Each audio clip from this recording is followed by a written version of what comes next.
Our next two guests are hoping to empower their community to bring an end to violent crime in their communities. Here from Mothers Against Killing are Denise and Tommy Tucker, both pastors. Thank you so much for joining us here today on STL Live. Stop the violence, stop the killing. I mean, this is the movement. This is the core of it. This is your second year now, Denise. And, you know, I don't even need to ask the question why we should have this conversation and interview today. There are so many murders taking place, so many killings, not only in the city of St. Louis, Chicago, different areas around the United States and the world right now. So it's never too early to start a movement, and that's exactly what you two are doing. Exactly. Mothers Against Killing, for me, is not just a march. It's not just a march. As you said, it's a movement. And the reason for it is that it's necessary. Children seem to gravitate more to mothers, even though fathers are the head of the households and the homes. They gravitate more to when a mother says something, there's usually more change that takes place. So we just thought that everywhere you go, there's always a teacher, there's a grandmother, there's an aunt, there's someone, a female, that is trying to speak life into these young ladies and gentlemen today. Back in the day, Mama used to say a lot of stuff, and it meant something. You know, fathers were generally in the workforce working, and mothers were at home. And that's what we're trying to get back to. Neighborhoods, not just the hood, but the neighborhood where people love each other.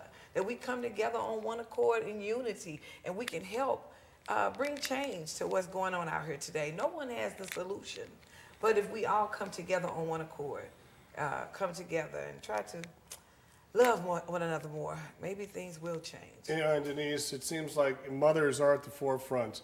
You know, you're raising the children.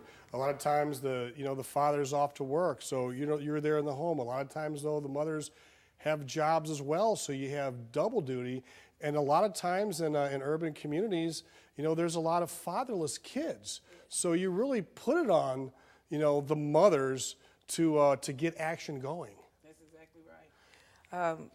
I'll let you answer. I'm going to say, you know, and you know, Pastor Tucker, Tommy Tucker, when something happens near and dear to your heart, and you see something, you know, someone lose their life, that it's a family member, then it raises your blood pressure, it raises your awareness so much.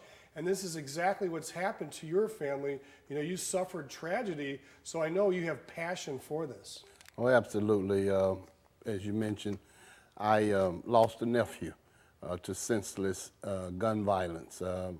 My nephew just happened to be at the wrong place at the wrong time. He was used as a victim from a gang jump in, and he was a target and lost his life senselessly. His name was Jeffrey White. Jeffrey White. He'll always be remembered. Yeah.